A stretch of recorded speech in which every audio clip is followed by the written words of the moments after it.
आणि आता बातमी येते अर्थातच आर्थिक संकटात सापडलेल्या कांदा उत्पादक शेतकऱ्यांची। कारण कांद्याला कवडीमोल भाव मिळत असल्याने आक्रमक झालेल्या शेतकऱ्यांनी थेट पुणे नाशिक महामार्ग रोखलाय। मंचर इथे शेतकऱ्यांनी कांदा ओतून रास्ता रोको केला। या आंदोलनाला पाठिंबा देत मवियाच्या नेत्यांनी महामार्गावर ठिय्या आंदोलन केलंय। काँग्रेस प्रदेशाध्यक्ष हर्षवर्धन सपकाळ, शरद पवारांचे राष्ट्रवादीचे प्रदेशाध्यक्ष शशिकांत शिंदे, आमदार रोहित पवार यांच्यासह विरोधी पक्षातले अनेक नेते सहभागी झाले। मंचर पोलिसांनी महाविकास आघाडीच्या नेत्यांसह आंदोलक शेतकऱ्यांना ताब्यात घेतलं।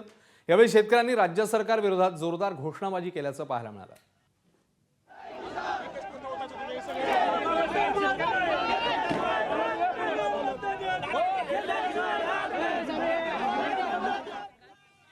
आज सत्ताधाऱ्यांची भूमिका असेल की नको काय करतायत हे, काय किती वेळ बसतील, किती वेळ आंदोलन करतील, काय फरक पडत नाही। आमचं फक्त एकच म्हणणं आहे, शेतकऱ्याला आणि सामान्य लोकांना सांगायचंय, तुम्ही तुमच्या हक्कासाठी सिस्टमच्या विरोधात रस्त्यावर आला नाही तर तुम्हाला अडचणी वाढत जाणार आहे। सरकारचे महायुतीचे नेते सध्या विधान परिषदेमध्ये फार गुंतलेले आहेत।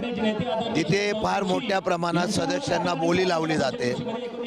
5-5, 10-10 लाख, 15-15 लाख, 20-20 लाख रुपये भाव झाला। पण गेले काही दिवसापासून आंदोलन करण्यात शेतकऱ्यांना भाव मिळत नाही। हेच खरं देशाचा राज्याचा दुर्दैव आहे। सरकारला शेतकऱ्यांचं काही घेणं देणं नाही, बेरोजगारांचं काही घेणं देणं नाही। फक्त यांचा एक एक आमदार वाढला पाहिजे, यांना त्या ठिकाणी सत्ता कशी मिळेल यासाठी राजकारण करणारे लोक हे शेतकरी विरोधी सरकार आहे। कांदा बैमान हे नरेंद्र मोदींच्या संदर्भात चांदवडला आम्ही जे म्हटलं होतं ते अत्यंत खरं आहे। आणि एकंदरीत कांदा हा देशाच्या सोबत विदेशात गेला पाहिजे तरच आपल्या शेतमालाला भाव मिळेल, हे त्यामागचं असणारं एक सूत्र आहे। हे सरकार घोषणा केली मात्र पूर्तता करत नाही, त्या अनुषंगाने कांदा महाराम आहे।